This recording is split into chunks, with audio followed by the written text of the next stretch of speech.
Assalamualaikum, Pak Ridwan.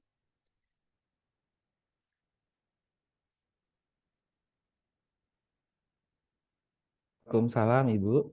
Eh, bisa Nggih. kita mulai atau masih Boleh menunggu? Ibu? Oke, boleh ya, Pak Nggak ya. apa-apa. Heeh. Oke. Ya, silakan mahasiswa untuk bisa menyalakan kameranya sepanjang perkuliahan ini berjalan. Jadi, hari ini insya Allah Pak Ridwan akan melanjutkan materi yang sudah akan diberikan kemarin dan nanti di akhir sesi saya akan memberikan, penugasan untuk yang kelompoknya, nanti saya bantu Pak Ridwan juga, terkait karena memang kemarin sudah yang seperti dibicarakan sebelumnya, memang ada penugasan untuk analisis putusan, gitu ya, terkait dengan fidusia dan juga hak tanggungan kalau nggak salah kemarin ya, terkait ini tugasnya. Nanti saya sambil cek di RPS lagi. Jadi, ini semua mata kuliah yang akan diajarkan oleh Pak Ridwan ini sudah kita sesuaikan dengan RPS yang ada di Eldiru. Jadi kalau mahasiswa mau lihat materinya apa saja, kemudian tugasnya bagaimana, apa capaiannya itu bisa lihat di RPS di Eldiru. Mungkin seperti itu saja, untuk mengawali kuliah hari ini. Mungkin bisa langsung, diambil alih oleh Pak Ridwan, monggo Pak, silakan, terima kasih. Ya, terima kasih Ibu Anggi. Jadi teman-teman semua, kita akan memulai perkuliahan pada hari ini ya. Mohon maaf saya telat sebelumnya karena ada kendala absen di kantor. Makanya biasanya saya di rumah ngajarnya. Ini sekarang saya ada di kantor gitu. Oke, kita langsung saja share screen. Sebagaimana yang sudah disampaikan kemarin ya. Sebelum kita melakukan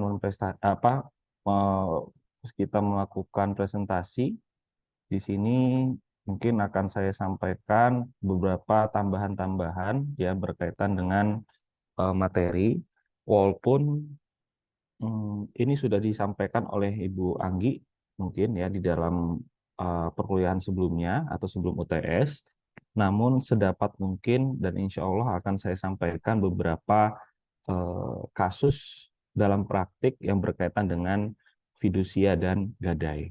Nah, ini juga nanti akan menjadi bahan juga bagi teman-teman nanti ketika presentasi minggu depan dan minggu terakhir pertemuan kita. Nah, jadi teman-teman, kemarin kan sudah disampaikan oleh Ibu Anggi berkaitan dengan fidusia dan gadai ini. Mungkin saya tidak akan mengulasnya lebih jauh. Pasti Ibu Anggi sudah memberikan informasi berkaitan dengan fidusia dan gadai ini seperti apa, mulai dari definisi maupun dari pada eksekusinya itu sendiri. Nah, namun eh, saya akan memberikan perkembangan-perkembangan terkini ya berkaitan dengan ini dan ada beberapa putusan-putusan pengadilan juga yang berkaitan dengan fidusia maupun dengan gadai. Mungkin sedikit saja akan saya ulas untuk masuk ke dalam dunia praktik. Jadi teman-teman bahwa fidusia dan gadai ini kan sama-sama salah satu dari sistem penjaminan kita ya, khususnya berkaitan dengan benda benda bergerak.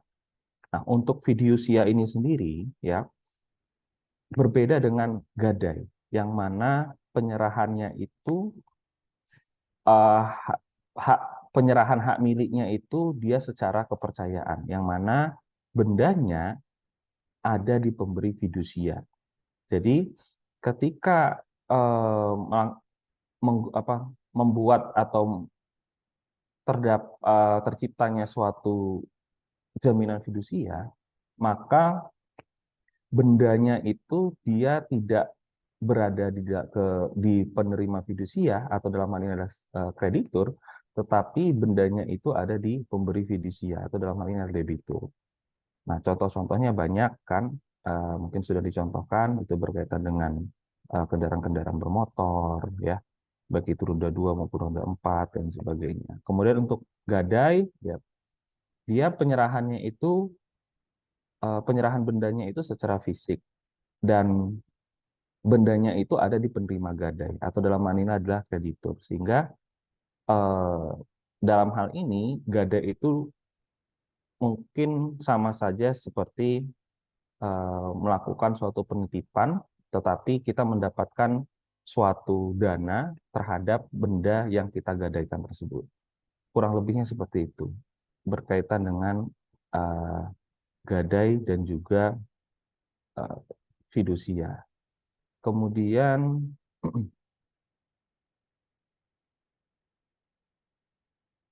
nah, untuk fidusia sendiri, ya, ada namanya uh, sistem kepercayaan. Tadi kan sudah disampaikan bahwa penyerahan hak milik itu secara kepercayaan. Kepercayaan dalam hal ini seperti apa? Yaitu walaupun debitur menyerahkan hak miliknya tadi, ya semata-mata sebagai jaminan dan kreditur bukan pemilik yang sesungguhnya. Dan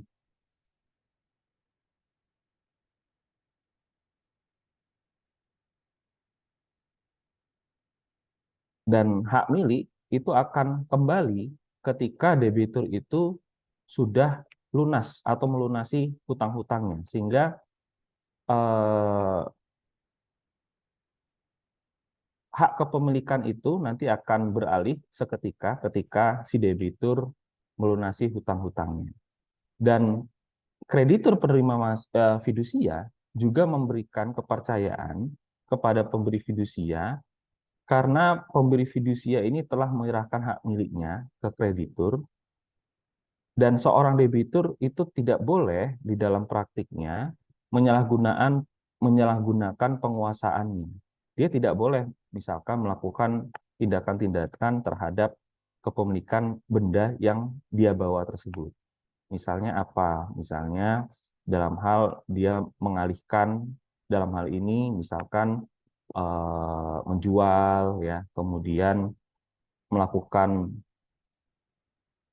menggadaikan. Nah, nanti berkaitan dengan itu akan kita bahas beberapa putusan. Nah, dalam hal ini nanti kita akan bahas satu putusan saja berkaitan dengan mengalihkan jaminan fidusia itu. Nah, berkaitan dengan larangan-larangan ini, ya, jadi berkaitan dengan tidak boleh menyalahgunakan jaminan, itu diatur sebenarnya di dalam pasal 23 junto pasal 36 pasal 23 ayat 2 junto pasal 36 Undang-Undang Fidusia. Yang mana nanti teman-teman bisa cek frasanya di dalam pasal 23 ayat 2. Untuk pasal 36 itu kan berkaitan dengan ketentuan pidananya. Kalau untuk pasal 32 23 ayat 2 itu berkaitan dengan larangannya, yaitu pemberi fidusia dilarang mengalihkan, menggadaikan, atau menyewakan kepada pihak lain benda yang menjadi objek fidusia yang tidak merupakan benda persediaan kecuali dengan persetujuan tertulis terlebih dahulu dari penerima fidusia. Dan mungkin berkaitan dengan pasal ini ya sudah disampaikan juga oleh Ibu Anggi di dalam pertemuan sebelumnya. Namun supaya lebih uh, berpraktik sedikit, kita akan membahas terkait masalah penerapan pasal ini di dalam putusan-putusan pengadilan. Untuk mengalihkan ini sendiri nanti kita akan bahas sesuai dengan putusan pengadilan nomor di Pasaman Barat ya, nomor 26 Pitsus 2017 PN PSB.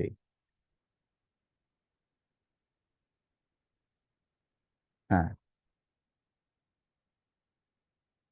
tadi kan eh, normanya kan sudah jelas di dalam pasal 23 ayat 2 itu bahwa si debit si debitur atau dalam hal ini apa namanya dia tidak boleh melakukan pengalihan ya mengalihkan dan sebagainya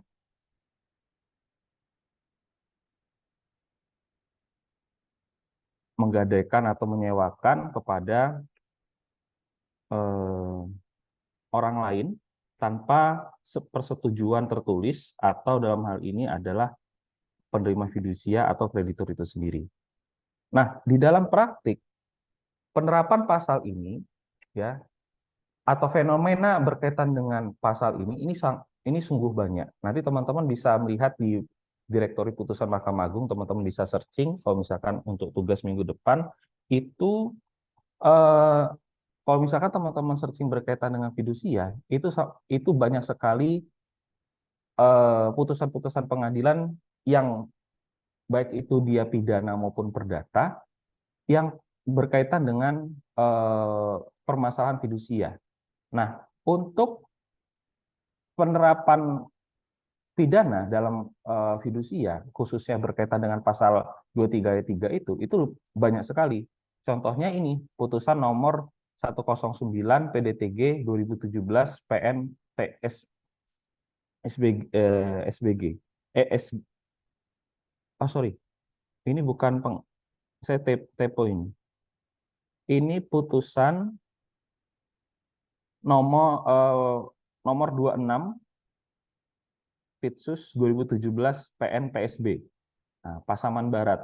Nah, itu saya tepo. Nah, jadi kasus posisinya dan biasanya memang eh, banyak kasus-kasus yang seperti ini. Nah, ini kasus posisinya adalah terdakwa ya, dia melakukan kredit mobil di PT Indomobil Finance. Dan kemudian, ini secara singkat saja ya, saya lihat di dalam dakwaannya, bahwa pada kenyataannya yang melakukan pembayaran atas kredit tersebut adalah adik terdakwa, yaitu yang namanya Siri. Namun setelah membayar angsuran sebanyak 4 kali, saksi Siri tidak sanggup lagi membayar angsuran tersebut kepada PT Indomobil dan selanjutnya pada tanggal 25 November tahun 2015 dengan tanpa persetujuan dari PT Indomobil Finance selaku penerima hak fidusia, terdakwa mengalihkan mobil tersebut kepada saudara Awaludin dengan cara membuat satu lembar kwitansi sejumlah uang 30 juta rupiah. Nah, atas pengalihan tersebut, terdakwa telah memberitahukannya kepada PT Indomobil Finance. Namun PT Indomobil Finance itu tidak memberikan suatu persetujuan bahwa akibat perbuatan terdakwa, PT Indomobil Finance mengalami kerugian lebih kurang 195 juta 316.000.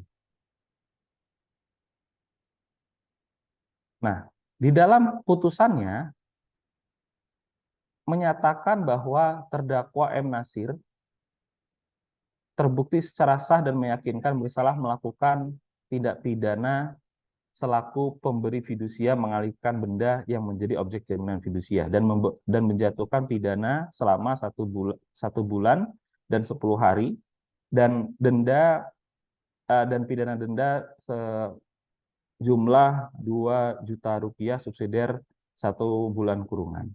Nah, teman-teman, tadi kan sudah kita bahas berkaitan dengan pasal 23 ayat 2 tadi, yang mana debitur itu dilarang untuk menggadaikan, mengalihkan, atau menyewakan benda jaminan fidusia itu, ya, yang mana larangan-larangan tersebut sebenarnya terdapat suatu pengecualian. Dia boleh melakukan penggadaian, penggadaian, kemudian mengalihkan atau menyewakan, tapi dia harus mendapatkan suatu persetujuan dari kreditur atau dalam hal ini adalah lembaga pembiayaan yang membiayai jaminan fidusia tersebut. Nah, namun di dalam kasus posisi ini kita sudah tahu di dalam kasus posisi ini sudah jelas bahwa ketika si terdakwa eh, membeli suatu mobil dengan yang mana dibantu pembiayaannya oleh PT Indomobil Finance yang dalam hal ini sebagai kreditur atau penerima fidusia, yang namun ketika dalam proses perjalanannya, ya, entah apakah mobil itu dibayar oleh seseorang pihak ketiga, saudaranya, entah itu dia dibayar oleh eh, temannya atau segala macam, yang jelas adalah ketika dia mungkin dirasa gagal bayar, maka ketika dia ingin mengalihkan, menggadaikan atau menyewakan uh, barang jaminan tersebut, dia wajib untuk memberi tahu kepada PT Indo Mobil Finance ini untuk menyetujui apakah dirinya bisa untuk mengalihkan benda jaminan itu atau tidak. Karena tidak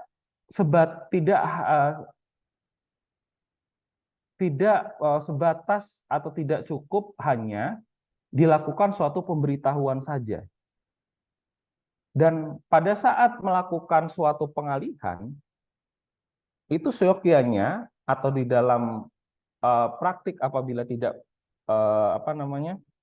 misalkan tidak mendapatkan suatu permasalahan hukum, ya, dia harus mendapatkan suatu persetujuan tertulis dan tidak boleh misalkan tidak ada bukti persetujuan tertulis terhadap pengalihan benda jaminan tersebut. Nah, di dalam kasus posisi tadi, ya, kalau misalkan kita lihat, si terdakwa ini memiliki suatu keaktifan yang lebih untuk mengalihkan benda fidusia tersebut. Kita lihat bahwa PT Indo Finance tadi itu dia diberitahukan setelah terjadinya suatu pengalihan. Nah, itu kan timbul suatu permasalahan. Seharusnya dia harus meminta persetujuan tertulis dulu kepada Indo Finance, ya, Indo Mobil Finance tadi, baru dia mengalihkan benda jaminan tersebut kepada orang lain. Nah, namun misalkan pertanyaannya adalah apabila hal itu sudah terjadi, ya, kemudian dalam kasus posisi juga akhirnya benda itu sudah dialihkan kepada pihak ketiga, kemudian lembaga pembiayaan dalam hal ini adalah kreditur, dia tidak menyetujui itu, ya konsekuensinya ada dua. Yang pertama adalah secara pidana ini, dia kemudian dapat dilaporkan kepada kepolisian bahwa si debitur melakukan suatu tindak pidana. Dan bukan hanya timbul suatu permasalahan pidana saja, mungkin juga dia dapat timbul suatu permasalahan secara keperdataan, yang mana berarti kan benda jaminan itu kan tidak jadi beralih kepada pihak ketiga tadi. Meskipun dia kemudian sudah membayar sejumlah uang kepada si debitur.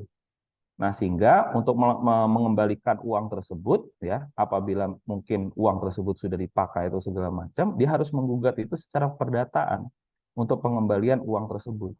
Nah, maka dari itu, teman-teman,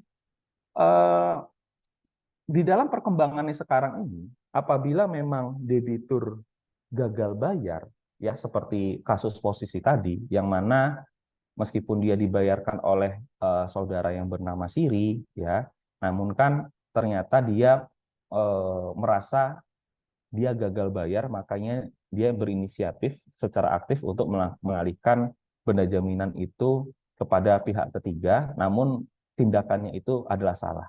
Namun bila mana memang dia sebenarnya merasa bahwa dia gagal bayar dan kemudian dia wan prestasi, ya, meskipun memang di dalam pasal 15 Undang-Undang Fidusia itu sudah disampaikan bahwa sertifikat jaminan fidusia itu kan terdapat irah-irah demi ketuhanan, demi keadilan berdasarkan ketuhanan yang Maha Esa. Kemudian dia bisa langsung dilakukan suatu eksekusi, ya. Namun diperlukan sebenarnya musyawarah terlebih dahulu agar penyitaan itu tidak menimbulkan suatu permasalahan baru. Apalagi kalau misalkan kita lihat dalam praktiknya sekarang ini bahwa banyak sekali permasalahan-permasalahan berkaitan dengan kendaraan-kendaraan bermotor yang ada di jalanan, kemudian disita begitu saja secara paksa oleh beberapa oknum-oknum tertentu yang kemudian menimbulkan suatu permasalahan baru, baik itu permasalahan sosial maupun dari ekonomi pihak debitur itu sendiri. Nah, makanya kemudian berkaitan dengan musyawarah ini, di dalam perkembangannya, ya, itu diatur di dalam putusan Mahkamah Konstitusi nomor 18 PUU 17 2019. Mungkin ini sudah diajarkan oleh Ibu Anggi, mungkin nanti akan beberapa kali akan saya sampaikan lagi, yang mana di dalam putusan Mahkamah Konstitusi tersebut menginterpretasikan bahwa poin prestasi itu tidak boleh ditetapkan sepihak oleh kreditur.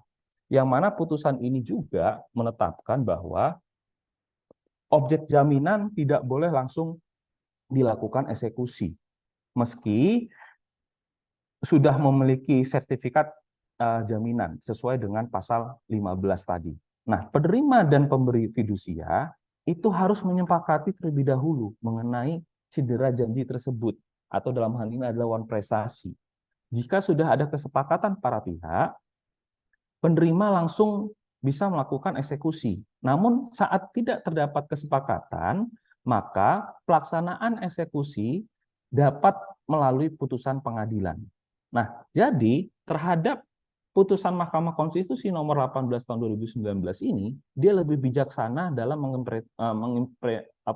menginterpretasikan berkaitan dengan poin prestasi, khususnya berkaitan dengan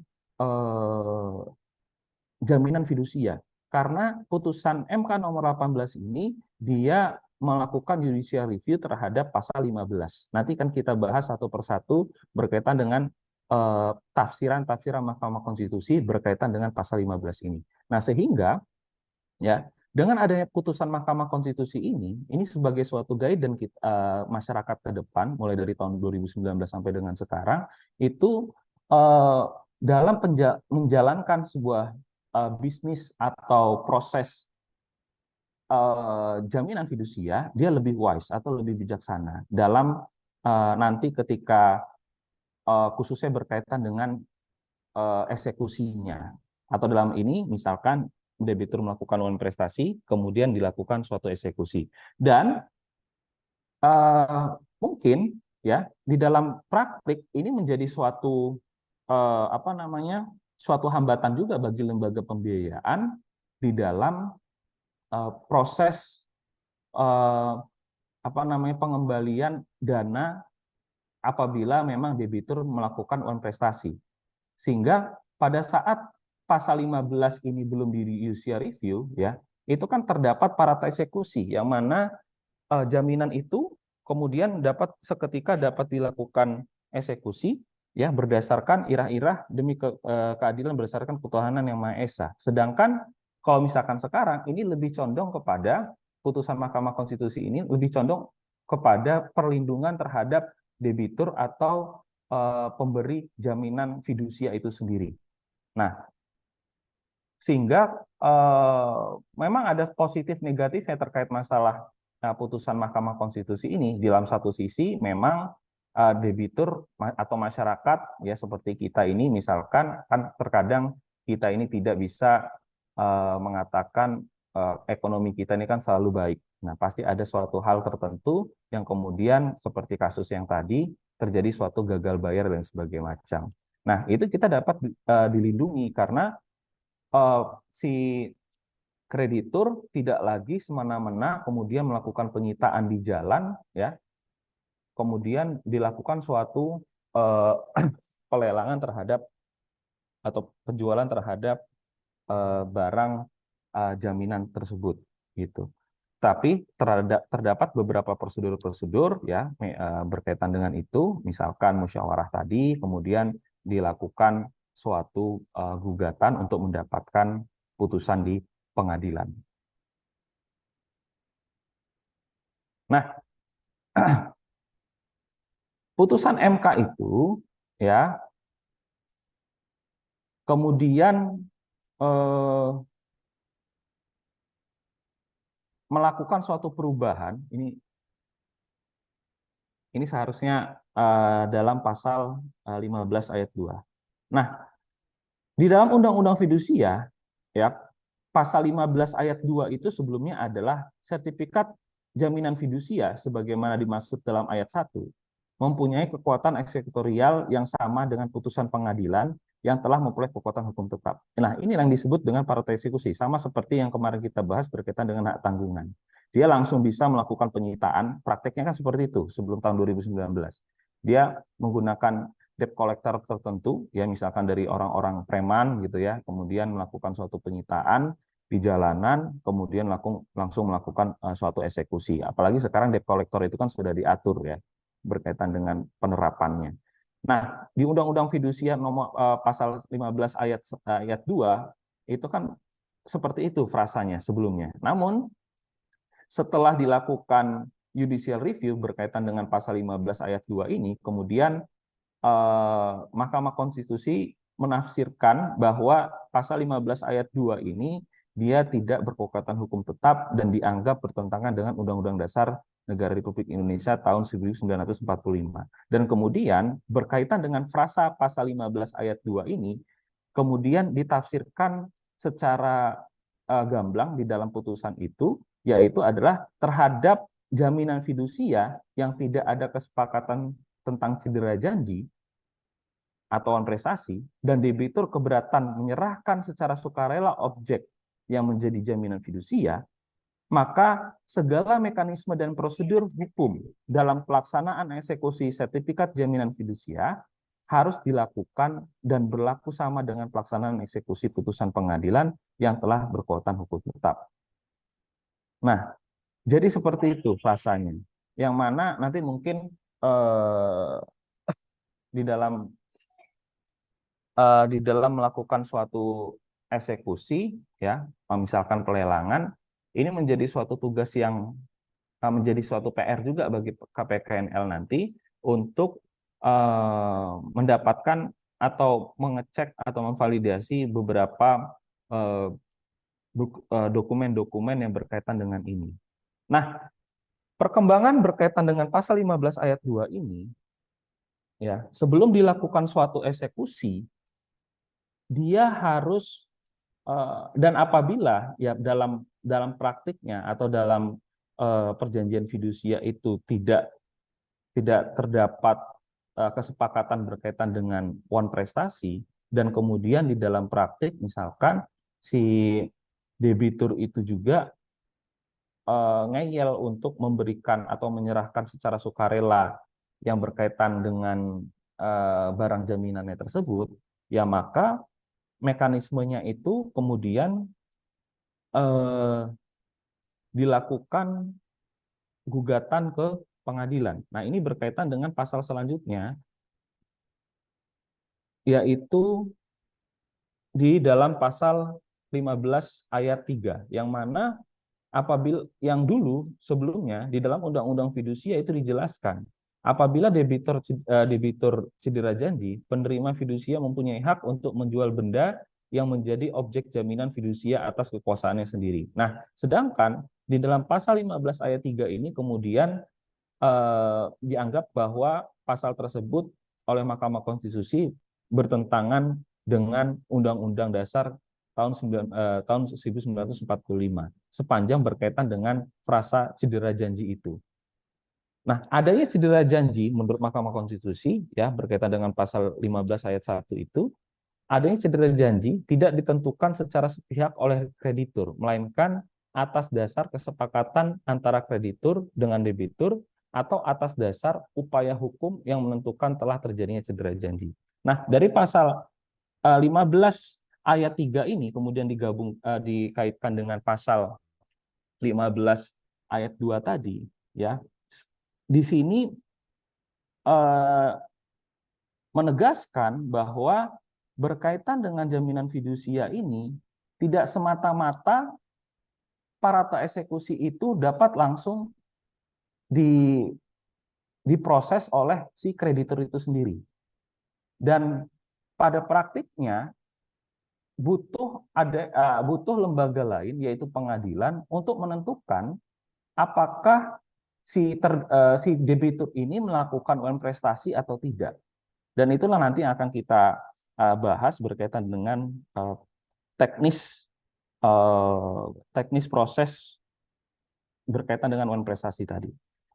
Nah, kemudian di dalam penjelasan pasal 15 ayat 2 juga disampaikan. Sebelumnya di Undang-Undang Fidusia itu kan di dalam penjelasan pasal 15 ayat 2 itu disebutkan bahwa dalam kekuatan ini yang dimaksud dengan kekuatan eksekutorial adalah langsung dapat dilaksanakan tanpa melalui pengadilan dan bersifat final serta mengikat para pihak untuk melaksanakan putusan tersebut. Ini di dalam Undang-Undang Fidusia yang sebelum dilakukan uji materi oleh Mahkamah Konstitusi. Nah, berkaitan dengan itu, ya, kemudian sepanjang frasa kekuatan eksekutorial itu, ya, itu menurut Mahkamah Konstitusi bertentangan dengan Undang-Undang Dasar 1945, yang mana kemudian dimaknai secara luas.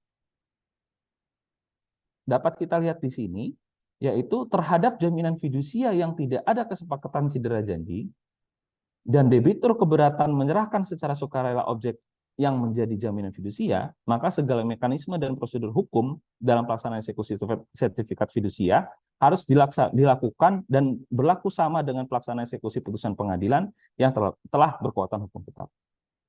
Nah, jadi semakin menegaskan pasal, ini kan penjelasan dari pasal 15 ayat 2 ya. Nah, jadi semakin menegaskan bahwa di dalam Undang-Undang Fidusia itu titel eksekutorial itu, ya, itu sebenarnya sudah tidak berlaku lagi, dan kreditur itu wajib untuk melayangkan gugatan di pengadilan apabila si debitur itu melakukan wan prestasi. Jadi tidak boleh melakukan suatu penyitaan secara sepihak. Karena apa? Ya karena si kreditur dia tidak boleh untuk menetapkan si debitur itu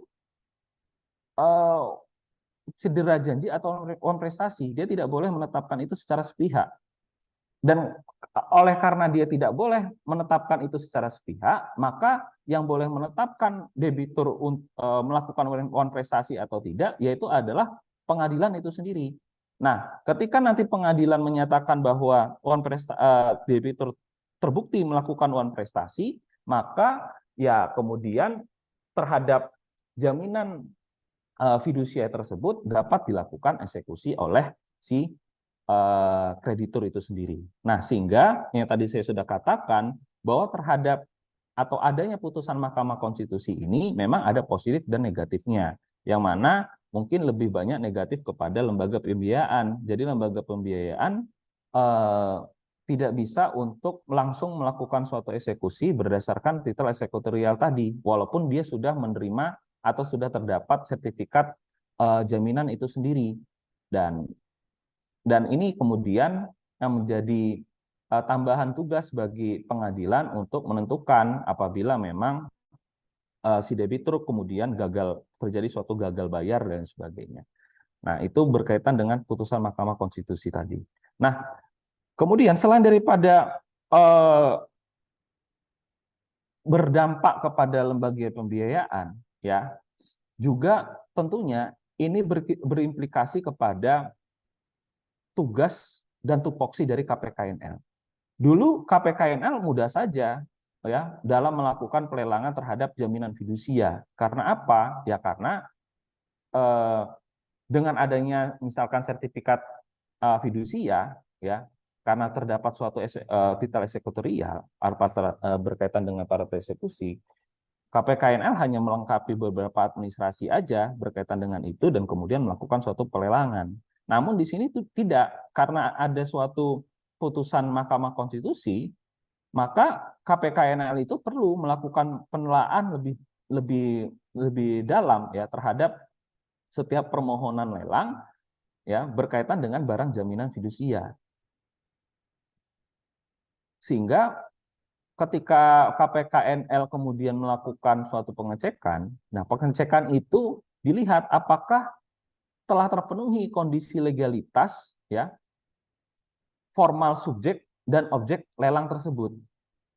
Dalam permohonan lelang jaminan fidusia yang disampaikan kepada KPKNL, nanti verifikator pada KPKNL dia akan memastikan atau perlu memastikan adanya dokumen kesepakatan antara kreditur dengan debitur tentang telah terjadinya wan prestasi atau putusan pengadilan yang menyatakan telah terjadinya wan prestasi. Makanya tadi di dalam putusan Mahkamah Konstitusi kan si kreditur ini kan tidak boleh langsung menjudge bahwa debitur itu kan melakukan suatu wan prestasi. Dan ketika si apa namanya si debitur itu tidak mau menyerahkan barang itu secara sukarela, ya diperlukan ada yang namanya musyawarah, kesepakatan antara debitur dan kreditur berkaitan dengan status barang jaminan tersebut. Nah, kalau misalkan ada dokumen kesepakatan antara debitur dan kreditur, maka itu dapat diajukan ke KPKNL untuk dilakukan pelelangan. Namun, apabila kesepakatan itu deadlock atau tidak ada, ya, maka harus ada prosedur di pengadilan yang menyatakan bahwa debitur itu wan prestasi dan kemudian dapat dilakukan eksekusi berkaitan dengan jaminan fidusia tersebut. Nah, sehingga dua dokumen itu atau salah satu dokumen itu harus ada, baik itu kesepakatan antara kreditur dan debitur maupun dari putusan pengadilan itu sendiri. Sehingga tidak seperti dulu 2019 ke bawah yang mana hanya KPKNL hanya melakukan suatu verifikasi adanya suatu sertifikat fidusia saja atau ditambah beberapa dokumen-dokumen yang lainnya. Cukup itu, tapi sekarang mereka harus memastikan apakah ada dokumen kesepakatan dan atau putusan pengadilan berkaitan dengan jaminan fidusia tersebut. Nah, selanjutnya petugas verifikator atau dokumen permohonan lelang pada KPN perlu memastikan bahwa terdapat adanya penetapan eksekusi yang dikeluarkan oleh pengadilan yang berwenang. Nah, itu yang berkaitan dengan putusan pengadilan tadi. Dan jika tidak lengkap dan tidak sesuai, ya, maka bola panasnya itu ada di KPKNL dan akan menjadi suatu permasalahan baru ke depannya. Kalau misalkan verifikator KPKNL misalkan keselip atau tidak mengerti berkaitan dengan perkembangan undang-undang fidusia tadi yang berkaitan dengan putusan Mahkamah Konstitusi. Yang mana apabila memang tidak lengkap dan tidak sesuai, maka rawan dilakukan perlawanan terhadap eksekusi. Yang dilakukan oleh siapa? Yang dilakukan oleh debitur. Karena apa? Karena dia kan tidak sepakat untuk menyerahkan secara sukarela ya terhadap barang jaminan fidusia tersebut, atau dia tidak dalam hal ini tidak diperintahkan untuk menyerahkan barang jaminan tersebut oleh putusan pengadilan, yang mana barang jaminan tersebut kemudian ditetapkan menjadi atau disita, dan dalam hal ini dilakukan suatu pelelangan. Nah, apabila itu terjadi, ya maka terdapat suatu perlawanan eksekusi yang kemudian nanti KPKNL akan menjadi pihak di dalam gugatan perlawanan eksekusi tersebut, yang nantinya itu akan menimbulkan suatu permasalahan hukum. Dan secara praktik apabila memang prosedur itu tidak lengkap dan tidak sesuai, maka bisa saja bahwa pengadilan akan mengabulkan perlawanan eksekusi tersebut, sehingga eksekusi tersebut kemudian menjadi batal atau gagal. Nah, ada dua kemungkinan. Oke, kalau misalkan eksekusi tersebut belum terdapat pemenang lelangnya. Nah, kalau misalkan terdapat pemenang lelangnya, pastikan pihak ketiga atau pemenang lelang itu juga kan akan dirugikan terhadap ketidakcermatan dari KPKNL maupun dari kreditur itu sendiri. Mereka kan harus bekerja sama untuk memastikan apakah dokumen-dokumen tersebut ketika proses pelelangan itu sudah sesuai atau tidak. Gitu. Nah, jadi teman-teman, ya, tadi kan sudah disampaikan bahwa proses terhadap ini atau terhadap jaminan fidusia itu tidak, atau dalam hal ini itu dia dalam praktiknya melibatkan pengadilan di dalam menyatakan bahwa si debitur itu wan prestasi, atau dalam hal ini juga berkaitan dengan eksekusi jaminan fidusia tersebut. Nah, namun ya teman-teman, Mahkamah Agung kemudian aware terhadap ini semua, walaupun memang putusan Mahkamah Konstitusi tadi kan tahun 2019. Sebenarnya tahun 2015 Mahkamah Agung itu sudah mengeluarkan suatu peraturan berkaitan dengan gugatan sederhana. Yang mana sekarang di dalam praktiknya, khususnya di Pengadilan Negeri Endrekang ini, dimanfaatkan oleh lembaga-lembaga pembiayaan atau dalam hal ini adalah kreditur untuk menggugat si debitur, ya, khususnya dengan tema wan prestasi jaminan fidusia tadi, ya, untuk menyatakan bahwa kreditur itu wan prestasi, dan kemudian jaminan fidusia itu dapat dilakukan eksekusi, ya, terhadap jaminan fidusia. Dan GS ini, ya, kenapa lebih dimanfaatkan? Karena proses persidangannya sangat cepat, maksimal 25 hari setelah sidang pertama. Nah, sehingga proses bisnis dari lembaga pembiayaan itu tidak tersendat apabila memang dia harus melakukan suatu gugatan ke pengadilan, ya, berdasarkan putusan Mahkamah Konstitusi tahun 2019 tadi. Dan memang secara negatif tadi yang sudah saya sampaikan, ya, si kreditur ini kan memang tidak bisa langsung melakukan eksekusi terhadap jaminan fidusia tadi. Nah, makanya dengan adanya gugatan sederhana ini dapat dimanfaatkan walaupun dia tidak cepat atau tidak langsung dapat melakukan eksekusi terhadap jaminan fidusia, namun ada mekanisme yang sederhana, yang cepat untuk menyelesaikan permasalahan yang dihadapi oleh kreditur maupun debitur dengan adanya gugatan sederhana ini.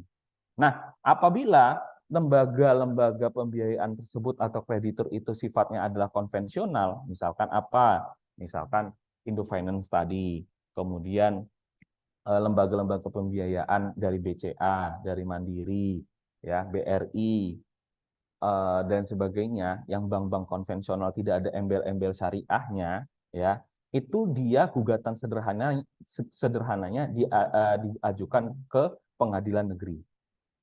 Kemudian, kalau misalkan lembaga pembiayaan tersebut dalam tanda kutip ada embel-embel syariahnya, dalam hal ini dia dalam anggaran dasarnya memang menggunakan sistem syariah, ya, maka kompetensi absolut untuk melakukan gugatan kepada debitur itu ada di pengadilan agama. Nah, ini teman-teman harus tahu, dan kemudian nanti teman-teman jangan kebalik.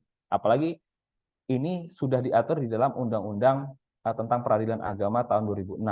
Saya karena bukan pengadilan agama, jadi saya tidak tahu undang-undang pastinya, undang-undang nomor berapa, tapi ada tambahan kompetensi di dalam proses pengadilan agama. Salah satunya adalah berkaitan dengan ekonomi syariah. Dan ekonomi syariah itu kan banyak, ada bank syariah, lembaga pembiayaan syariah, ada asuransi syariah, dan sebagainya macam. Yang ada embel-embel syariah, ya, ya, baik itu nama maupun di dalam anggaran dasarnya, itu diajukan di pengadilan agama. Jadi kalau misalkan besok teman-teman menjadi advokat, kemudian menjadi kuasa dari klien, ya, kalau misalkan itu adalah lembaga syariah, misalkan apa, Bank BSI, Bank Syariah Indonesia, ada juga BTPN Syariah, BCA Syariah, dan sebagainya macam, ya itu dilakukan gugatan di pengadilan agama. Jadi salah teman-teman kalau misalkan diajukan itu ke pengadilan negeri. Karena apa? Karena kami tidak pernah belajar tentang ekonomi syariah, baik itu di dalam praktiknya maupun pendidikan kami secara hakim umum, ya. Nah, sedangkan kalau pengadilan agama sejak adanya perluasan kompetensi berkaitan dengan ekonomi syariah, mereka sedari awal dari pendidikan, kemudian dari pelatihan-pelatihan, setelah setelah berpraktik, kemudian juga proses praktiknya itu memang diajarkan tentang proses ilmu-ilmu tentang ekonomi syariah. Nah, sehingga di dalam gugatan sederhana ini, ya, ini tergantung lagi daripada lembaga pembiayaan tersebut, atau dalam hal ini adalah akadnya. Kalau misalkan menggunakan akad syariah, ya dilakukan atau dalam hal ini menjadi suatu kompetensi dari pengadilan agama. Dan, ya, dulu di dalam Perma nomor 4 tahun 2000 nomor 2 tahun 2015, ya, nominal atau yang dilakukan gugatan itu dia di bawah 200 juta. Atau dalam hal ini misalkan jaminan tersebut atau objek yang akan digugat itu di bawah 200 juta. Namun setelah adanya perubahan sesuai dengan Perma nomor 4 tahun 2019 itu ditinggikan lagi nominalnya, yaitu di bawah 500 juta. Hal ini untuk apa? Supaya mengakomodir eh, lembaga-lembaga keuangan yang lain untuk melakukan proses gugatan sederhana, ya. Apalagi sekarang proses bisnis di Indonesia ini kan sungguh banyak. Nah, sehingga untuk mengakomodir proses bisnis tersebut yang banyak tadi, maka Mahkamah Agung kemudian merevisi nominal objek atau nilai objek dari gugatan tersebut. Nah, sehingga nominal di bawah 500 juta itu dapat dilakukan gugatan atau dapat diajukan gugatan sederhana di pengadilan negeri maupun di pengadilan agama. Dan kemudian teman-teman di dalam gugatan sederhana itu dia ada dua tema, yaitu wan prestasi dengan perbuatan melawan hukum. Nah, sehingga dengan dua tema tersebut kemudian dimanfaatkan oleh lembaga pembiayaan khususnya kreditur untuk meminta kepada hakim, dalam hal ini ada hakim tunggal ya, karena prosesnya itu sederhana, maka dia dapat meminta untuk menyatakan si debitur itu melakukan wan prestasi atau tidak. Dan syarat yang berikutnya adalah apabila si kreditur ingin mengajukan gugatan sederhana, itu harus dilihat apakah domisilinya itu sama dengan tergugat atau tidak. Di dalam gugatan sederhana, di dalam gugatan biasa, itu kan saklek ada yang namanya asas eksekutor forum rei, yang mana gugatan itu diajukan di tempat kediaman si tergugat. Terlepas daripada penggugat itu ada di mana, ya, di lain daerah atau segala macam, itu tidak berpengaruh. Tetapi sejak adanya gugatan sederhana, ya, dengan kata sederhananya itu, maka debitur dan kreditur atau dalam hal ini penggugat dan tergugat itu harus dalam lingkup domisili yang sama. Namun di dalam praktiknya ini perlu teman-teman ketahui bahwa misalkan lembaga pembiayaan itu ada di Jakarta Selatan, ya, kemudian si debitur atau dalam hal ini adalah yang dianggap wan prestasi itu ada di Bekasi, ya, itu kan kemudian kalau kita lihat secara kasat mata mereka kan berbeda domisilinya, ya, yang satu di Jakarta Selatan, kemudian yang satunya ada di Bekasi. Namun teman-teman, di dalam praktiknya untuk menginisiasi, untuk dalam tanda kutip untuk mempermudah diterapkannya gugatan sederhana, kemudian terjadi suatu fleksibilitas terhadap itu.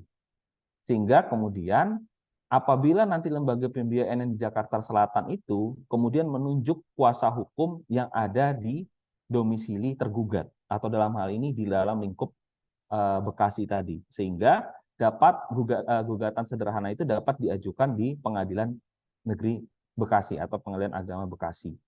Nah, jadi yang penting adalah terhadap fleksibilitas tadi ditemukan suatu raison d'être, atau dalam ini ditemukan atau ditafsirkan alasan-alasannya kenapa itu satu domisili. Ya, pertama berkaitan dengan kesederhanaan tadi. Dengan adanya suatu kesederhanaan tadi, itu supaya panggilan itu dilakukan secara cepat. Makanya diatur berkaitan dengan domisili yang sama tadi. Nah, sehingga ditafsirkan bahwa apabila kuasa tersebut masih sama dalam lingkup domisili yang sama dengan tergugat, maka itu dapat dibenarkan dan dalam praktik itu sah-sah saja. Sehingga ini tidak menjadi suatu hambatan bagi lembaga pembiayaan kemudian dapat menggunakan proses gugatan sederhana ini untuk menentukan si debitur wan prestasi atau tidak.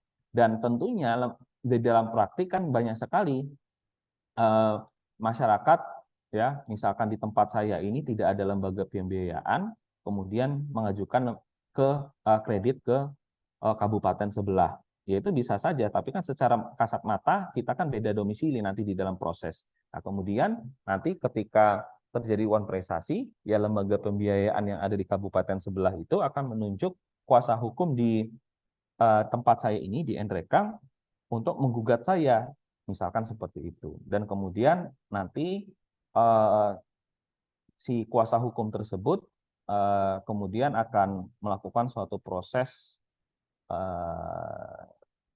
suatu proses gugatan sederhana di pengadilan yang mana cepat ya, hanya 25 hari. Oke, itu berkaitan dengan fidusia. Semoga teman-teman apa namanya mendapatkan insight ya yang baru. Saya harap seperti itu berkaitan dengan fidusia. Mungkin ada beberapa tambahan atau mungkin saya sudah mengulangi apa yang disampaikan oleh Ibu Anggi. Mungkin berkaitan dengan putusan-putusan tadi yang sudah saya sampaikan, teman-teman sudah tahu dan mungkin sudah disampaikan oleh Bu Anggi pada sebelum UTS. Dan kemudian adalah berkaitan dengan gadai. Nah, kita akan flashback lagi nih tentang pengertian dari gadai itu sendiri sebelum kita berbicara tentang praktik gadai, ya. Jadi pengertian sederhananya, ya, gadai itu adalah jaminan atas benda bergerak yang diwujudkan dalam bentuk penyerahan benda sebagai jaminan dari pemberi gadai kepada penerima gadai. Pengertian sederhananya seperti itu. Nah, di dalam KUH Perdata, gadai itu diatur di mana di pasal 1150, yang mana gadai itu adalah suatu hak yang diperoleh seorang berpiutang atau suatu benda atas suatu benda bergerak, ya, yang diserahkan kepadanya oleh seorang berutang atau oleh orang lain atas namanya dan memberikan kekuasaan kepada si berpiutang untuk mengambil pelunasan dari barang tersebut secara didahulukan daripada orang-orang yang berutang lainnya dengan kekecualian biaya melelang barang tersebut dan biaya yang telah dikeluarkan oleh untuk menyelamatkan setelah barang itu digadaikan, biaya-biaya mana harus didahulukan. Yang mana gadai ini, ya, ini merupakan hak jaminan kebendaan seorang kreditur yang tadi sudah kita bahas juga. Kemudian dia objeknya apa? Objeknya adalah benda bergerak. Ya, ingat itu ya. Di dalam pasal 1150 objeknya adalah benda bergerak. Yang mana di dalam KUH Perdata itu sudah dibedakan berkaitan dengan yang mana jaminan benda bergerak, kemudian yang mana jaminan benda tetap. Ada hipotek, kemudian ada fidusia, gadai, dan sebagainya macam. Dan kemudian objek gadai itu harus diserahkan kepada kreditur atau pihak ketiga, yang mana berarti ini kan berbeda dengan fidusia tadi. Ya, memang di pembahasan awal kan sudah kita sampaikan bahwa benda-benda tersebut kemudian ada di pihak kreditur, berbeda dengan fidusia, yang mana fidusia benda itu ada di debitur. Dan kemudian pemberi gadai bisa debitur atau pihak ketiga pemberi gadai. Nah, ini konsep pengertian awalnya. Mungkin teman-teman juga sudah mengerti tentang pengertian ini. Namun yang akan saya apa namanya, yang akan saya proses, yang akan saya jelaskan itu tidak berkaitan dengan benda bergerak ini. Karena apa? Karena di pengadilan sangat jarang menyelesaikan penyelesaian gadai benda bergerak berkaitan dengan pasal 1150 ini, ya, khususnya di pengadilan mereka. Yang akan saya bahas adalah apa? Yaitu gadai tanah. Kok bisa? Tanah itu kan benda tetap. Kok bisa digadaikan? Padahal di dalam konsep pasal 1150, ya, gadai itu kan benda bergerak, ya kan? Yang mana 1150 ini kan BW, yang mana BW ini sudah tercipta 150 tahun yang lalu, ya, sebelum Indonesia ini merdeka. Nah, sedangkan setelah Indonesia merdeka ternyata ada suatu perkembangan tersendiri, ya, sesuai dengan hukum adat dan yang berlaku di masyarakat. Kemudian pemerintah melihat, oh ternyata di dalam praktiknya gadai itu bukan hanya berkaitan dengan benda bergerak saja, Tetapi di dalam praktiknya masyarakat menerapkan gadai ini ya itu berkaitan dengan tanah, khususnya yang paling banyak berkaitan dengan tanah pertanian. Yang mana hak pengelolaan itu sebenarnya konsep gadainya hampir sama dengan benda bergerak yang tadi sudah disampaikan bahwa benda itu ada di tangan kreditur. Nah, sedangkan kemudian kreditur akan memberikan sejumlah uang kepada si debitur dan nanti si kreditur akan mengelola tanah tersebut.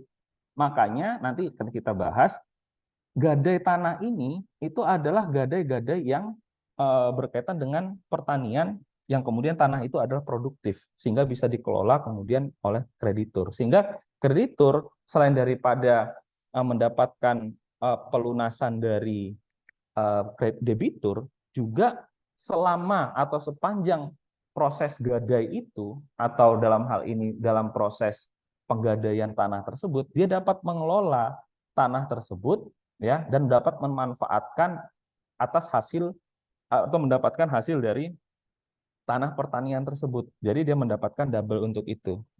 Nah, itu diatur di mana?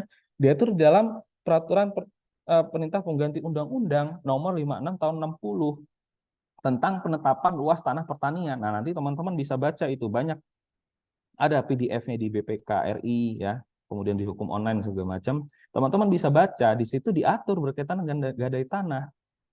Dan kemudian diatur sebelum itu ya, putusan Mahkamah Agung tahun 55 itu ternyata mengatur berkaitan dengan gadai menggadai berkaitan dengan tanah sehingga mungkin ini men-trigger adanya suatu peraturan pemerintah pengganti undang-undang nomor 56 tahun 60 5 tahun kemudian ya. Makanya di salah satu apa namanya power dari Mahkamah Agung adalah menciptakan suatu hukum yang baru kan.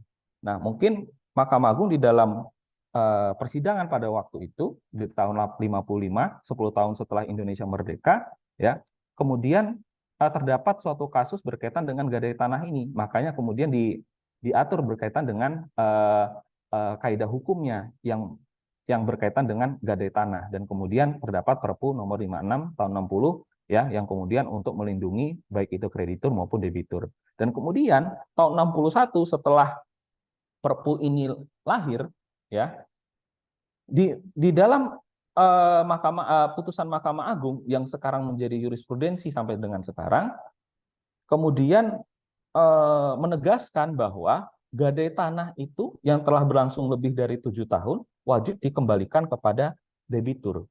Itu sesuai dengan pasal 7 Perpul 56 tahun 60 di atas. Yang mana di sini ingin menekankan bahwa debitur itu harus dilindungi pula. Nah, karena apa? Karena di dalam praktiknya gadai tanah itu dia secara lisan, teman-teman. Sedikit sekali yang secara tertulis. Dan mungkin saya belum di sini belum menemukan apa namanya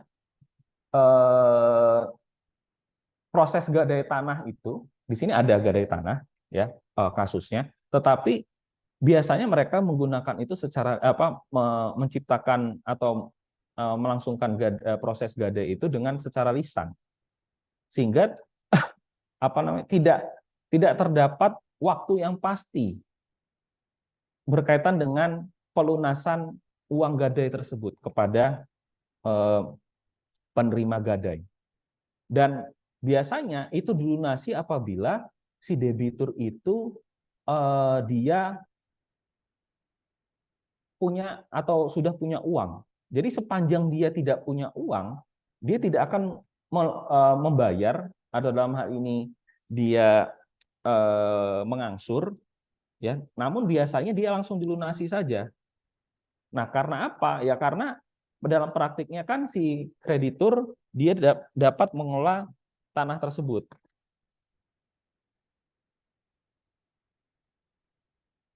Nah, jadi teman-teman, dan biasanya gadai-gadai tanah ini tidak hanya tanah-tanah yang tidak ada sertifikat loh, tetapi tanah-tanah yang sudah ada sertifikat itu di dalam praktik prosesnya juga digadaikan sama sama masyarakat, dan itu apakah dalam praktik sah-sah saja? Ya sah-sah saja sebenarnya sepanjang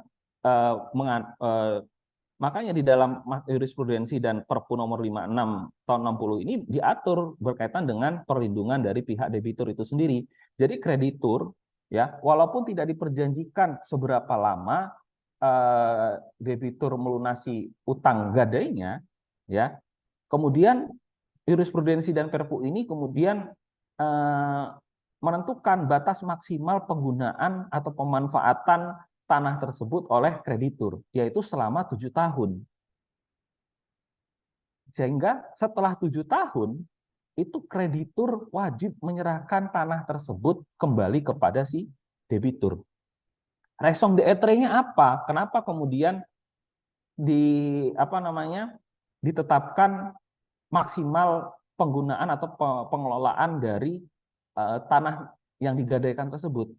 Karena menurut undang-undang itu dan menurut jurisprudensi, 7 tahun itu merupakan waktu yang cukup, ya, dianggap cukup untuk kreditur dalam memanfaatkan tanah tersebut dan dapat menggantikan hutang-hutang dari debitur. Karena apa tadi?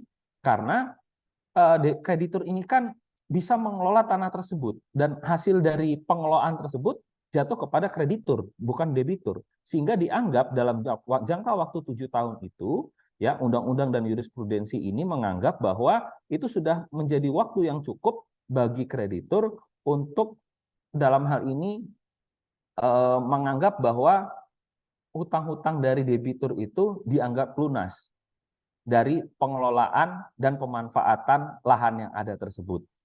Nah, sehingga kemudian ada lagi diatur secara teknis, ya, berkaitan dengan itu di dalam Peraturan Menteri Pertanian dan Agraria nomor 20 tahun 63 tentang pedoman penyelesaian masalah gadai. Nah, sehingga kita berkesimpulan teman-teman bahwa BW itu, ya, dia itu hanya mengatur tentang gadai atas benda bergerak. Sedangkan untuk benda tetap kan sudah disampaikan bahwa itu ada di dalam hipotek. Nah, sedangkan benda benda benda tetap, ya, atau benda tetap itu menggunakan hipotek, yaitu kapal laut kemarin kan, dan kemudian pesawat terbang, dan kemudian diatur lagi kemudian setelah ada Undang-Undang Nomor 4 tahun 96, kemudian untuk tanah itu tidak menjadi hipotek, tidak berlaku lagi, sedangkan yang berlaku adalah hak tanggungan. Namun ternyata dan gadai ini dalam pasal 1150 ini kan terbatas benda bergerak, tapi di dalam praktiknya dan proses beberapa peraturan perundang-undangan mengatur berkaitan dengan gadai tanah, yang mana tanah itu sendiri adalah benda bergerak, benda tetap. Nah, ini kan konsepnya kan sudah berbeda dengan KUH Perdata kita. Nah, itu nggak masalah, karena KUH Perdata kita itu kan dibentuk 150 tahun yang lalu dan dibentuk oleh orang-orang kolonial dan tanpa melihat proses dan kehidupan dari masyarakat-masyarakat adat di Indonesia. Nah, di dalam praktiknya, ya, teman-teman, tadi sudah saya sampaikan bahwa baik itu masyarakat maupun lembaga ternyata masih menerapkan gadai tanah itu sendiri. Salah satunya nanti kalau misalkan teman-teman bisa searching, pegadaian itu bahkan sampai sekarang masih menerima gadai sertifikat tanah, khususnya tanah-tanah yang produktif. Pegadaian masih lembaga resmi loh, BUMN, yang mana ternyata mereka masih membuka peluang untuk gadai sertifikat tanah.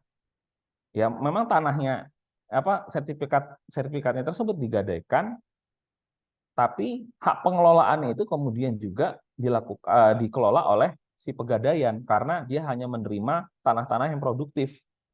Dan apakah ketentuan apa namanya jurisprudensi dan Perpu nomor 56 itu kemudian masih berlaku berkaitan dengan 7 tahun, ya berlaku juga. Tetapi memang di dalam praktik saya belum pernah melihat perjanjian gadai itu, ya kemudian diapakan sertifikat gadai, sertifikat tanah tersebut yang digadaikan segala macam, itu saya kurang tahu. Nanti menjadi suatu tugas teman-teman untuk mencari proses bisnis dari pegadaian yang menerima gadai sertifikat tanah itu. Sebenarnya ada di dalam websitenya, ya, tapi itu berkaitan dengan administrasinya. Tapi yang ingin saya jelaskan di sini adalah lembaga resmi sendiri, bukan hanya lembaga masyarakat-masyarakat yang ada di kampung-kampung ini, ya, dia masih menjalankan atau masih menerapkan gadai tanah itu sendiri. Nah, itulah. Jadi makanya teman-teman, ini di dalam praktik. Jadi bukan gadai itu bukan hanya benda bergerak, tetapi bisa juga berupa tanah. Bahkan eh, saya lihat di websitenya, pegadaian itu juga menerima gadai berkaitan dengan usaha. Kalau misalkan usaha itu berjalan, ya minimal 1 tahun kalau tidak salah, ya itu juga bisa digadaikan. Nah, usaha itu kan juga di atas tanah kan. Kemudian syarat memang untuk tanah produktif ini, yaitu tanah pertanian yang mana produktif selama 2 tahun berturut-turut, dan itu dibuktikan harus dibuktikan juga. Dan kenapa harus produktif ya tadi, karena itu nanti akan dikelola dan hasilnya atau manfaatnya akan diambil oleh pegadaian itu sendiri, selain daripada nanti pelunasan hutang dari si debitur. Dan pelunasan itu dapat seketika. Jadi ketika sudah ada duit, ya kemudian si debitur melakukan pelunasan terhadap gadai tersebut. Dan yang tadi saya ceritakan, beberapa masyarakat desa, kenapa gadai tanah itu ada? Ya karena masyarakat desa, khususnya masyarakat adat di sini, masih menerapkan sistem gadai tanah. Dan itulah untuk menghidupi atau salah satu cara mereka untuk mendapatkan suatu dana, ya, di dalam memenuhi kebutuhan kehidupan sehari-harinya, baik itu rumah tangganya maupun mungkin berkaitan dengan bisnisnya, ya. Dan di Enrekang ada satu perkara tahun ini berkaitan dengan gadai tanah. Nah, jadi dan uniknya adalah tanah tersebut sudah bersertifikat, dan krediturnya bukan pegadaian, tetapi krediturnya adalah orang perorangan. Dan apabila memang nanti akan kita bahas berkaitan dengan praktiknya itu, berkaitan dengan penerapan jurisprudensi tadi, ya, bahwa itu masih dimungkinkan berkaitan dengan pegadai tanah tersebut. Karena apa juga, selain daripada undang-undang Perpu nomor 56, kemudian ada jurisprudensi, kemudian ada teknisnya, ada di peraturan menteri, teman-teman baca saja di Undang-Undang Hak Tanggungan nomor 4 tahun 90 nomor 4 tahun 96 itu, bahwa tidak ada frasa yang mencabut peraturan perundang-undangan sebelumnya berkaitan dengan gadai tanah tadi. Sehingga sampai dengan sekarang praktiknya memang masih diperbolehkan.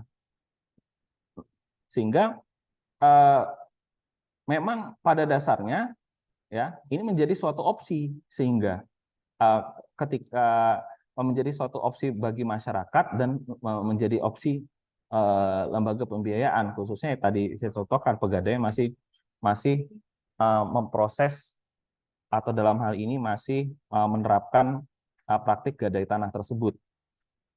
Dan ini menjadi suatu opsi juga bagi lembaga pembiayaan berkaitan dengan tanah, yang mana tanah tersebut dapat dilakukan hak tanggungan, dalam hal ini terdapat parata eksekusi, atau dilakukan suatu gadai, gitu. Tentu ini menjadi suatu opsi-opsi tersendiri. Dan apakah sehingga tidak salah kalau misalkan ada orang yang menyebut, oh tanah saya digadaikan. Nah, jadi teman-teman berpikirannya jangan sempit. Tanah itu ya bisa digadaikan, bukan hanya dilakukan atau dibebankan hak jaminan, gitu. Kemudian pada praktiknya juga, ya, dalam prosesnya, kenapa saya katakan bahwa gadai tanah ini masih eksis, ya nanti teman-teman baca sendiri di beberapa putusan pengadilan negeri itu banyak kok yang menjelaskan tentang atau memutuskan bahwa tanah itu statusnya adalah digadaikan. Salah satunya adalah putusan Pengadilan Negeri Praya ya nomor 3 PDTG 2018 PN PGA atau Praya.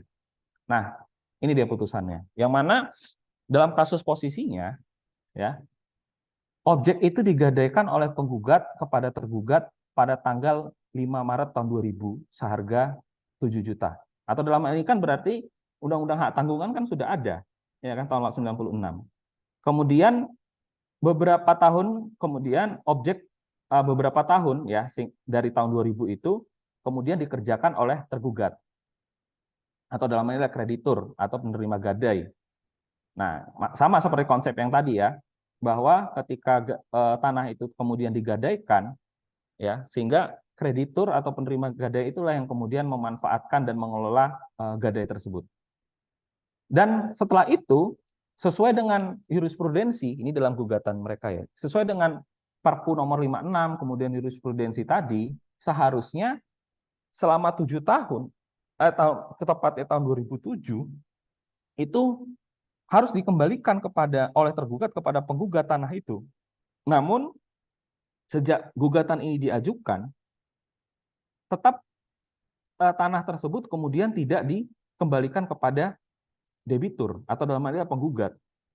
Maka menurut penggugat, penguasaan tanah objek sengketa oleh tergugat dihitung dari 2007 ya, itu adalah penguasaan yang secara melawan hukum. Atau dalam hal ini kasus posisinya ya, tema hukumnya adalah tema perbuatan melawan hukum atau dalam hal ini adalah 1365. Nah, putusannya apa yang diputuskan oleh hakim? Yaitu adalah objek tanah itu ada kemudian sah milik penggugat atau dalam hal ini dikembalikan kepada penggugat karena sesuai dengan Perpu nomor 56 dan jurisprudensi tadi, maksimal 7 tahun pengelolaan. Walaupun si debitur sampai sekarang belum membayar atau mengembalikan uangnya. Tapi dianggap adanya suatu ketentuan tersebut, yang mau tidak mau si tergugat harus mengembalikan tanah tersebut kepada penggugat. Dan kemudian menyatakan secara hukum bahwa penguasaan tanah objek sengketa oleh tergugat itu merupakan status gadai.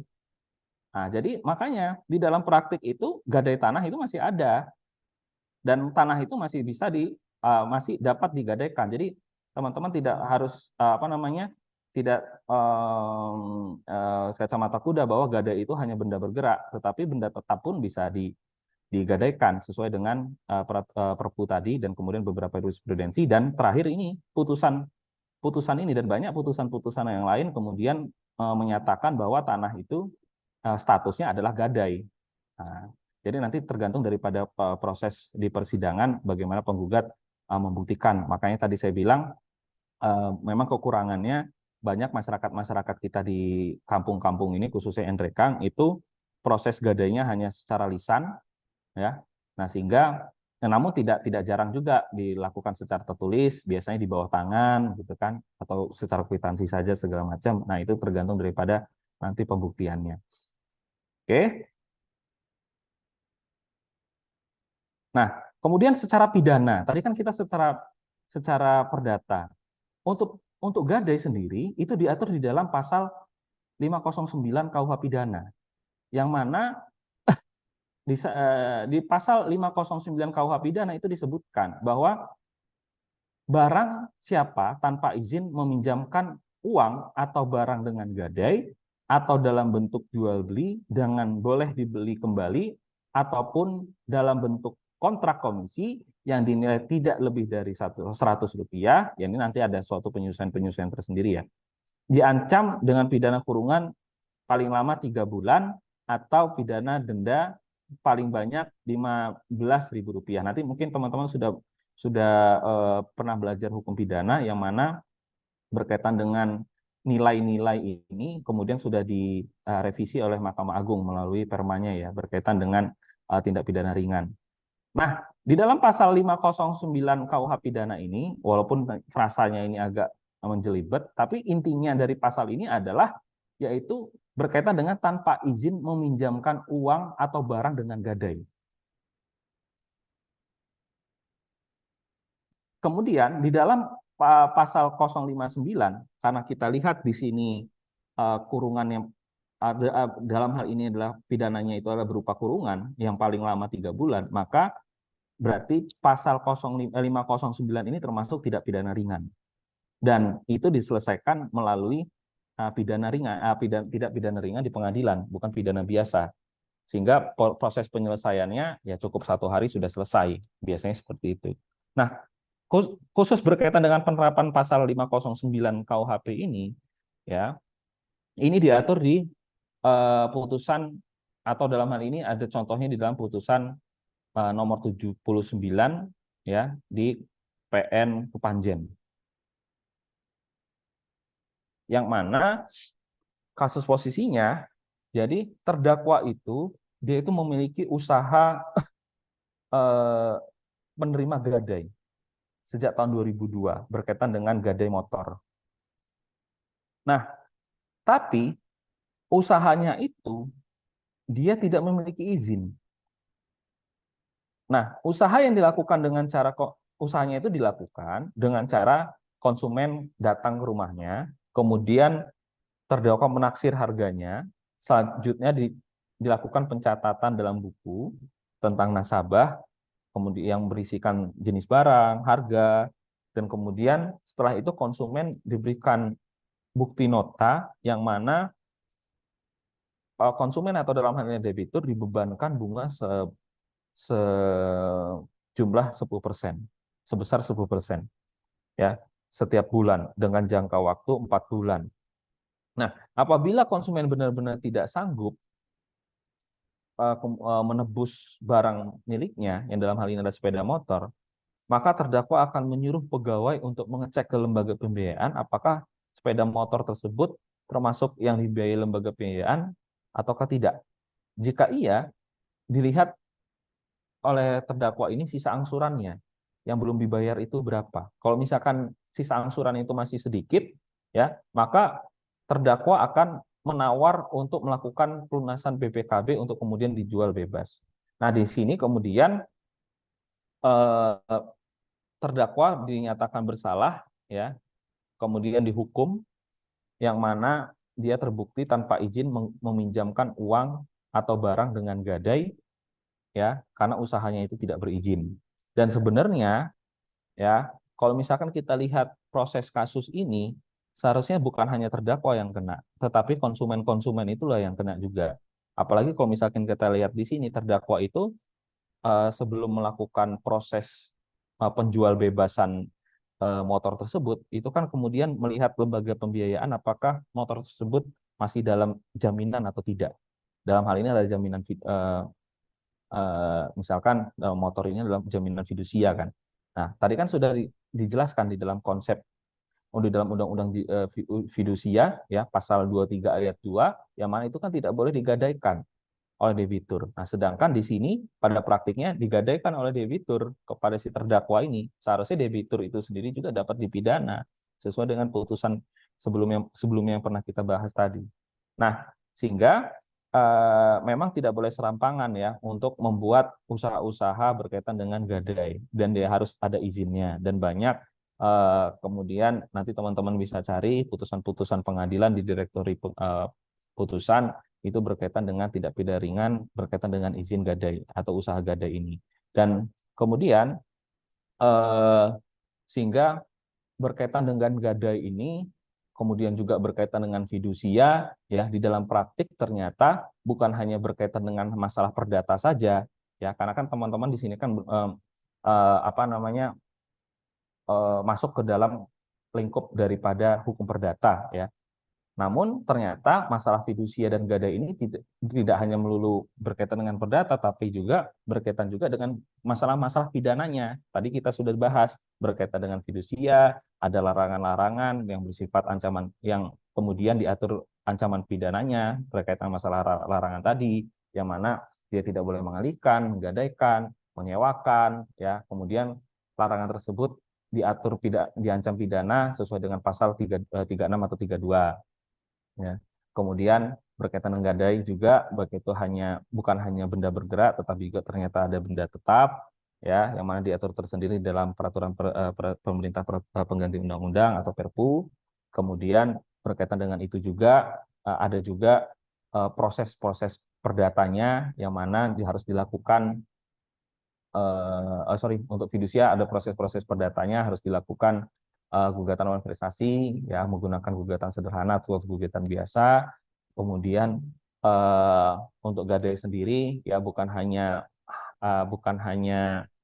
berkaitan dengan perdata saja, tetapi ada juga berkaitan dengan pidananya yang diatur di dalam KUHP gitu. Dan sepanjang sepengetahuan saya untuk gadai ini sendiri ya pasal 1150 tadi masih belum ada suatu perkembangan yang berarti ya sehingga pasal tersebut sampai dengan sekarang masih dapat diterapkan gitu. Mungkin itu saja teman-teman eh, pembahasan kita pada hari ini ya. Semoga mungkin banyak sekali yang sudah disampaikan oleh Ibu Anggi ya berkaitan dengan ini. Mungkin saya juga hanya sebatas mengulangi saja dan sedapat mungkin saya hanya biar sedikit agak praktik saya tulis beberapa putusan pengadilan supaya teman-teman menjadi gambaran ketika nanti atau minggu depan akan presentasi karena presentasinya kan berkaitan dengan putusan-putusan pengadilan yang teman-teman nanti bisa analisis, eksaminasi dan sebagainya macam. Mungkin seperti itu Ibu. Terima kasih. Baik, terima kasih Pak Ridwan. Ini sebelum kita lanjutkan ke pembagian kelompok, ada yang mau ditanyakan dulu untuk materi yang sudah disampaikan oleh Pak Ridwan? Silakan kalau ada yang mau ditanyakan. Tidak ada? Berarti sudah sangat paham ini ya? Antara sudah sangat paham atau nggak dengerin, Pak? Biasanya kalau mahasiswa. Nah, semoga sih harapannya ya udah sangat paham ya, karena apa yang disampaikan oleh Pak Ridwan ini nanti akan sangat berguna untuk tugas minggu depan dan minggu depannya lagi sebagai presentasi.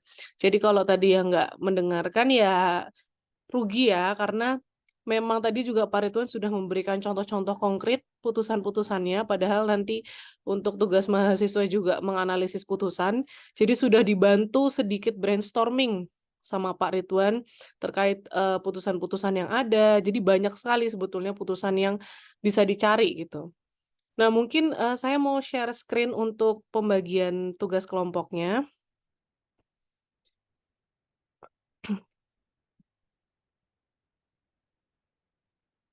Oke, sudah terlihat ya? Oke, jadi, ini sudah saya bagi kelompoknya di Eldiru, bisa dibuka. Saya bagi menjadi 5 kelompok, grup A, B, C, D, dan E. Grup A dan grup B ini fidusia, grup C berkaitan dengan gadai, grup D dan E ini tentang hak tanggungan. Nah, di sini, saya memberikan, kebebasan untuk mahasiswa mencari putusan-putusan yang bisa dicari dimanapun, PN manapun terserah se-Indonesia, yang mana putusannya itu intinya kalian menganalisis kasus dan membandingkan. Membandingkan satu putusan dengan putusan yang lain. Jadi, di sini harus minimal sekali itu 2 atau lebih putusan. Jadi kalau mau ada perbandingan penerapan hukum itu kan berarti harus ada minimal 2 putusan. Jadi kalau yang mendapatkan tugas tentang fidusia, ya silakan cari, putusan yang berkaitan tentang fidusia dalam hal apapun. Jadi dalam konteks apapun permasalahannya terserah, silakan dicari putusannya, begitupun juga gadai dan hak tanggungan. Tadi pun gadai dan fidusia juga beberapa sudah disebutkan oleh Pak Ridwan, yang cukup banyak sekali putusan-putusannya yang dijadikan contoh. Jadi itu sudah sebagai pembuka kalau putusan di Indonesia itu sangat banyak gitu. Jadi jangan jangan takut untuk tidak mendapatkan putusan berkaitan dengan, materi ini gitu. Nah, di sini di Eldiru karena memang ada dua Dua, apa namanya, 2 forum, 2 Eldiru, yang satu tuh gabungan biasa sama yang satunya nih juga gabungan, tapi sepertinya ini kelas internasional apa ya. Nah, makanya di sini saya buatnya yang kelas biasa ini saya bagi 3 kelompok, grup A, B, C, dan yang kelas yang satunya sebentar, dan yang kelas satunya ini grup D dan E, gitu ya. Jadi, nah, untuk yang presentasi di minggu depan itu grup A sampai dengan grup C. Jadi akan 3 kelompok yang presentasi sekaligus, tetap menggunakan LDRU, tetap menggunakan Zoom, dan nanti upload makalah dan juga PPT-nya di LDRU. Nanti akan saya siapkan forum untuk upload tugasnya. Gitu ya. Jadi nanti kalau misalkan, upload-nya nanti saja setelah presentasi. Jadi barangkali pada saat presentasi itu ada yang bisa ditambahkan, mungkin sama temennya atau oleh Pak Ridwan atau oleh saya. Misalkan ada, oh ternyata ini ada yang kurang tepat, ada yang salah, itu bisa dibenerin dulu. Setelah itu, setelah sudah direvisi baru di-upload yang sudah paling benar gitu. Jadi silakan dibuat dulu, isinya kalian membuat 2 ya, berarti 2, 1 makalah dan 1 PPT untuk presentasi. Jadi makalah itu ya intinya, seperti makalah pada umumnya, yang penting harus memuat ada analisis kasus dan perbandingan penerapan hukum. Di awal bisa diberikan, deskripsi kasusnya juga. Jadi deskripsi kasus putusan ini apa, deskripsi kasus putusan yang satunya apa. Kemudian analisis kasusnya bagaimana, dan perbandingannya penerapan hukumnya bagaimana. Gitu ya. Mungkin, dari pembagian kelompok seperti itu, ada yang mau ditanyakan terkait tugas? Untuk makalah saya tidak memberikan minimal ataupun maksimal jumlah halaman, jadi silahkan saja. Dan jika ada kutipan harus ditulis di footnote ya. Jadi bentuknya footnote, silahkan wajib ditulis di footnote, karena kalau tidak itu adalah salah satu tindak plagiarisme. Jadi lebih baik kalian mencantumkan saja footnote sebanyak-banyaknya, tidak masalah, karena kalian juga lagi proses belajar gitu ya. Kalau untuk PowerPoint ya nanti kurang lebih satu kelompok 15 sampai 20 menit presentasi lah cukup. Jadi 15 sampai 20 menit presentasi, nanti setelah itu kita lanjutkan dengan diskusi masing-masing kelompok dan mungkin ada kritik dan saran dari teman-teman yang lain. Ada yang mau ditanyakan? Silakan mahasiswa. Ini ada beberapa yang saya lihat memang, jarang hadir ya, terutama di kelas yang ini nih. Ada beberapa nama yang saya belum pernah lihat hadir di Zoom. Saya kurang tahu apakah tidak jadi mengambil mata kuliah ini atau, ada alasan-alasan lain. Jadi nanti kalau misalkan, misalkan nih Mbak Berliana, ada salah satu kelompoknya yang tidak tidak pernah ikut Zoom ataupun tidak jadi ikut mengambil mata kuliah ini, silakan nanti di-cover, ditulisnya yang ikut mengerjakan saja ya. Baik, Jadi, Ibu.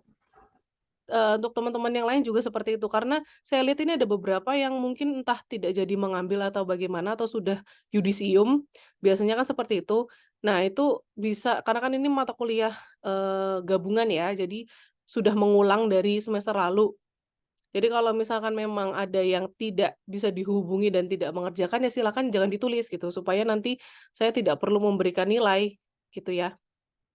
Karena kalau memang tidak jadi mengambil kan kadang tuh nggak laporan gitu, jadi saya kurang tahu siapa-siapa saja gitu. Oh iya, dan juga untuk, presensi manualnya silakan presensi di transit, silakan presensi saja untuk pertemuannya, dan di Eldiru setiap jam perkuliahan itu selalu berjalan. Jadi nanti untuk laporan laporan saya dan Pak Ridwan untuk ke Kemendikbud itu adalah yang presensi di Eldiru. Gitu ya. Sudah cukup? Mahasiswa ada yang ditanyakan? Silakan kalau ada yang mau tanya, mumpung masih di kelas ini.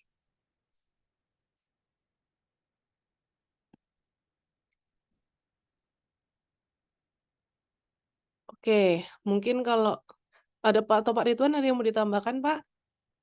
Eh, nggak ada sih Bu Oh, terkait masalah itu. Cuman yang perlu saya sampaikan, benar tadi kata Bu Anggi, teman-teman jangan terlalu tidak akan kekurangan contoh-contoh putusan. Kalau misalkan teman-teman nanti cari di direktori putusan, karena setiap seluruh pengadilan di Indonesia ini sudah tersinkronisasi ke dalam direktori putusan Mahkamah Agung, yang mana itu sebagai big data ya, mungkin ke depan berkembang kepada artificial intelligence. Makanya dibentuk namanya big data tadi. Dan memang nanti di dalam direktori memang ada beberapa kekurangan, misalkan terdapat amar tetapi tidak terdapat putusannya ya berupa PDF maupun zip biasanya seperti itu. Nah, tapi itu hanya beberapa putusan saja. Nanti teman-teman kalau misalkan menemukan hal yang seperti itu, cari saja putusan-putusan yang lainnya. Karena kalau misalkan kita hanya melihat amar, kita kan tidak dapat melihat pertimbangan hakim. Nah, kemudian tidak bisa melihat juga kasus posisinya seperti apa. Nah, itu nanti tergantung daripada teman-teman atau niat teman-teman untuk mencari putusan-putusan tersebut yang ada soft file-nya gitu. Mungkin itu saja, Ibu. Ya, terima kasih Pak Ridwan. Jadi itu mahasiswa silakan dicari di Direktori Mahkamah Agung itu sudah sangat banyak sekali putusan-putusan dari Sabang sampai Merauke gitu ya. Jadi nggak perlu takut. Jadi nggak perlu membandingkan PN sama-sama PN Purwokerto nggak, PN dimanapun. Jadi misalkan mendapatkan putusan satunya hak tanggungan di Jogja, satunya hak tanggungan di Papua ya silakan saja. Kalau penerapannya berbeda, dijelaskan kenapa penerapannya bisa berbeda. Kira-kira menurut kalian bagaimana gitu. Dilihat dari teori yang sudah disampaikan oleh Pak Ridwan. Mungkin seperti itu saja. Kalau sudah tidak ada yang mau ditanyakan, saya akhiri dan juga untuk minggu depan tetap berjalan seperti biasa jam 7 pagi dan dimulai dengan langsung presentasi grup A sampai dengan grup C. Begitu ya. Mungkin saya akhiri. Terima kasih Pak Ridwan sudah menyempatkan waktu. Terima kasih juga, Ibu. Ya, jadi sudah menyempatkan waktu dan memberikan pelajaran yang sangat banyak sekali tadi materinya, gadai dan fidusia, yang sangat bermanfaat untuk mahasiswa. Saya akhiri, sekian. Terima kasih. Wassalamualaikum warahmatullahi wabarakatuh. Waalaikumsalam warahmatullahi wabarakatuh. Terima kasih, Ibu. Terima kasih, Ya, teman-teman. Sehat selalu. sama-sama. Terima kasih, Pak.